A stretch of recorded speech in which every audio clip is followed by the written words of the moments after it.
Hey guys, Zoe here. Welcome back to the channel. Japanese is one of those languages that feels familiar and alien at the same time. We all consume it every day through the anime, manga, sushi menus, or those matcha lattes on Instagram. Japanese culture is everywhere. But the language itself, that's where things get really interesting. The writing system is unique. Chinese characters plus two alphabets with some truly fascinating stories behind it. And the politeness system. Imagine having to say the same thing in 5 different ways depending on who you are talking to, your boss, your grandma, your friend. So today we will dive into all these fascinating aspects. Whether you are a Japanese learner or just someone who loves Japanese culture or some random fun knowledge, I think you will find some insight here. Let's get started. This video is proudly sponsored by italki. Here, a special thanks to teacher Yuka for sharing her knowledge and explaining things in today's video. はい、皆さんこんにちは。日本出身の日本語教師のゆかです。よろしくお願いします。So, where did Japanese actually come from? Well, if you ask 10 linguists, you will get at least 11 different answers.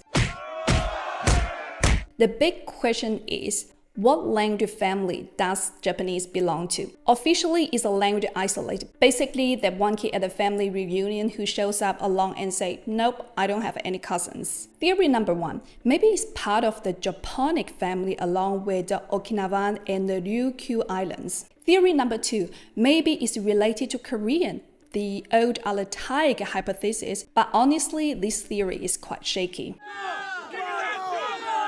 Linguists joke that Japanese actually belongs to the publish a new paper family because every few years someone drops a brand new theory and the only thing scholars agreed on is that they don't agree. What we do know is for thousands of years, people in the Japanese islands spoke Japanese but had no writing system. They could talk, they could sing, they could pass down myths, but nothing was written.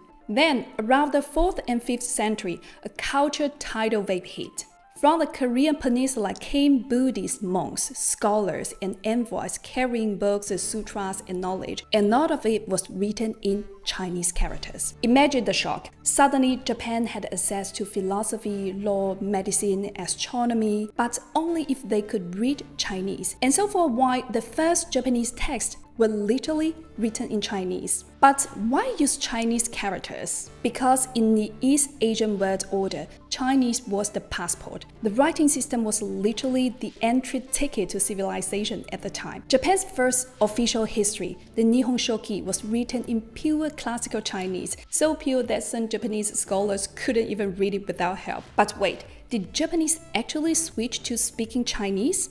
Nope, they did something much more. They invented a double reading system for Chinese characters we call Hanzi in Chinese, kanji in Japanese. If you are studying both Chinese and Japanese, this is the part that can either save your life or drive you crazy. Onyomi, the Chinese style reading. Onyomi came from imitating how Chinese words sounded when kanji first arrived. In Chinese, 学, in Japanese, 学, from Middle Chinese 学, in Chinese 佛, in Japanese 仏, from Middle Chinese 仏, in Chinese 国, in Japanese 国, from Middle Chinese 国. Onyomi shows up mostly in compound words. In Chinese, 大学, in Japanese, 大学, university. In Chinese, 佛教, in Japanese, 仏教, Buddhism. In Chinese, 国家, in Japanese, 国家, nation. You can tell, in other words, Onyomi was Japan's official passport into the Tang Song culture club. Writing laws, reading sutras, doing science, you had to use it. Onyomi, the Japanese style of reading. Here's the twist. Japan already had perfectly good words before kanji showed up. So instead of replacing them, they said, we will use your characters but keep our own words. For instance, in Chinese, 山, in Japanese, 山, mountain, in Chinese, 川, in Japanese, 川, river, in Chinese, 食, in Japanese, 食べる, eat, in Chinese, 见, in Japanese, 見る, see. Example with 山 on its own, 山 as in 山に登る, in compounds, 山 as in 富士山. Same character, two completely different readings. Context decides everything. This double reading system says a lot about Japan itself. On the one hand, connecting to a powerful civilization. On the other hand, preserving local identity. Komyomi was powerful, but it had one problem: Japanese grammar. Particles, verb endings, tense markers, they just didn't fit naturally into Chinese characters. So the Japanese put off one of history's greatest language hacks. They simplified Chinese characters into phonetic symbols, and boom, kana was born. From fast cursive Chinese handwriting came the soft rounded shapes of hiragana. For example, the character "an" scribbled in cursive eventually turned into the "a." From little fragments of kanji radicals came the sharp angular katakana. For example, take the left half of "jia" and you get "ka." So kana was technically just a byproduct of kanji, but it solved a huge problem. For the first time, Japanese had a dedicated phonetic system for grammar. In this hybrid system, kanji handled content like a mountain, river, emperor. Kana handled grammar, particles, verb endings, and tense. Fun fact, in the Heian period, men stuck with Chinese. They used it for laws, official records, and even poetry contests. It was the language of power and prestige. Women, meanwhile, embraced the new kana script for love letters and diaries. From that private writing came masterpieces like the Pillow Book and the Tale of Genji. Now, about vocabulary. By dictionary count, roughly half of Japanese words ultimately come from Chinese. The history of Japanese loanwords is also fascinating. Wave number 1, Chinese between 4th to 9th century. Religion, politics, and scholarship all came through Hanzi. 仏教、法律、天皇。 Wave number 2, Portuguese and Dutch between 16th to 17th century. The age of trade and missionaries brought everyday items such as pan, tobacco, karasu, biru. Wave number 3, French, 19th century. During the Meiji era, France was the height of prestige and fashion, so Japan borrowed fancy words such as enquête, survey, salon, from French salon, modèle, from French word modèle. Wave number 4, English, 20th century onward. Modern tech, pop culture, and global brands flowed in, such as computer, sumahu, smartphone. And a fun bonus, Arbeito, from German Arbeit, work. In German, it's just work, but in Japanese, it's franked into part-time job. A perfect example of what you might call loanword 2.0, borrowed, remixed, and given a whole new life. Alright, if you want to learn Japanese or level up your speaking skills, I highly recommend today's sponsor, italki. On italki, you can connect with native Japanese teachers for one-on-one lessons with flexible schedules and fully customizable classes. Whether you want to practice pronunciation, conversation, grammar, or writing, italki's got you covered. With real-time feedback and guidance. I found teacher Yuka on italki. She speaks both Chinese and Japanese and has been a huge help in my own learning. School in Chinese, you say 学校, but in Japanese, we say 学校. 学校 is that go? 学校. 学校. And it's not just Japanese. italki offers over 150 languages from English and French to Arabic and Spanish. You only pay per lesson, and trial lessons start as low as $5. And it's flexible learning anytime, anywhere. If you are interested, check the link below and use my code Zoe9. New users get $5 free when they spend $10. So why is Japanese considered so complicated? Let's start with the obvious, the writing system. We have mentioned before, Japanese use 3 alphabet systems. You often see all 3 mixed in the same sentence. For example, 日本のアニメは面白いです. That's kanji. 日本、ひらがなのはいです. And katakana, anime, all mashed together.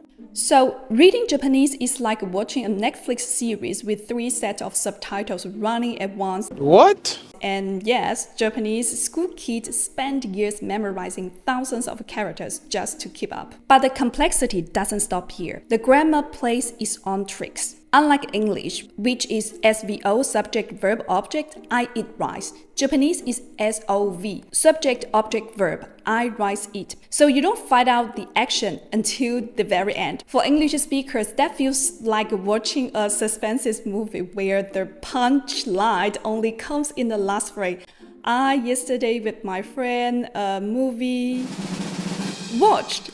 Another confusing thing is that Japanese often drops the subject. Words like I or you just vanish in everyday conversation. You might say that's not unique. Languages like Italian, Spanish, or Arabic also like to drop the subject. But here's the difference. In those languages, the verb ending tells you who's doing the action because of the conjugation. Take Italian. Mangio, I eat. Mangi, you eat.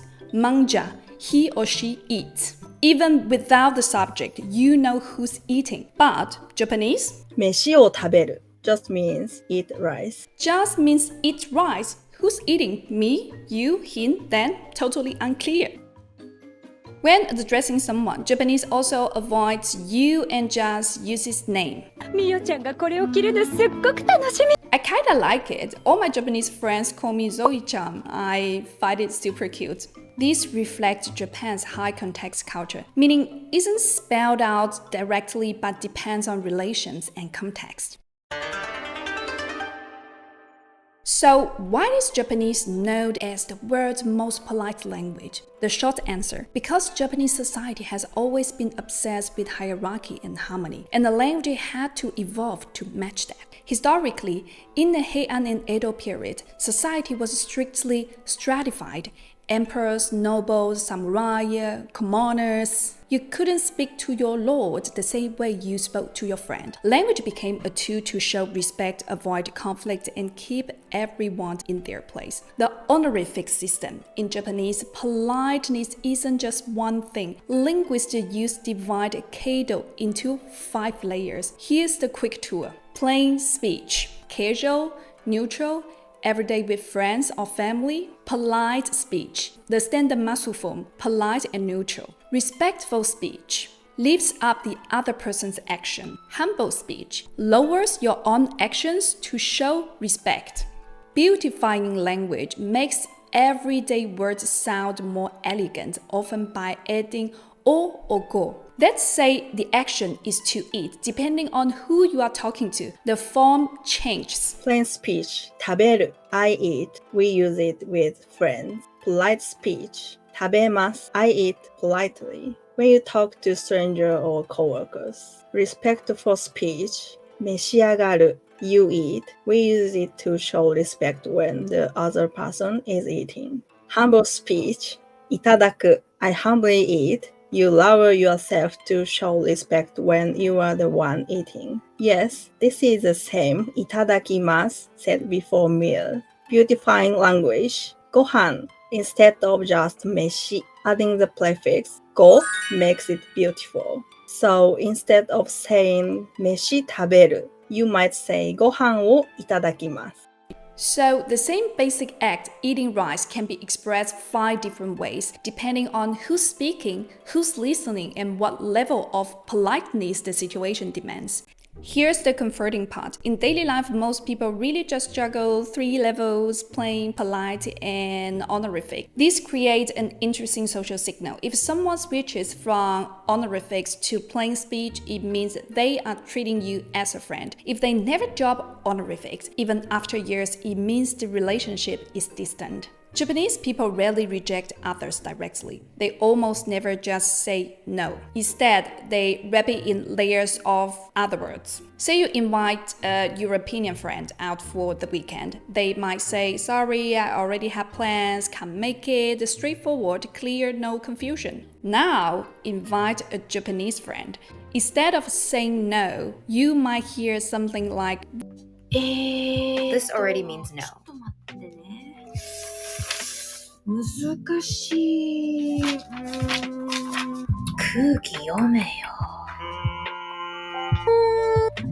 まだ早く気づくんだよ。This is called indirect expression. It might sound funny, but it reflects something deep in Japanese culture. Avoid direct conflict, maintain social harmony. Back in the samurai era, bluntly saying you are wrong to the wrong person could literally cost you your life. So people learned to leave wiggle room in their words. It's not lying, it's not even evading, it's a cultural strategy to keep things smooth. Another interesting thing, unlike French or Italian, Japanese has no grammatical gender. There are no masculine or feminine nouns. But here's the twist, the language still encoded gender roles. For example, pronounce I, men might use ore or boku. Women might use atashi or watashi. Even sentence endings change. Men sound more direct. Da, zo, sa. Women sound softer. Wa, kashira, no yo. For example, if I want to say that's right, male style, そうだ。そうだよ. Female style, そうなのよ. そうなのよ. This reflects Japan's long history of gendered expectations. Men's speech coded as more assertive, women's as more gentle. Of course, today many young people mix and match, but in traditional context, you can still hear gender in the grammar.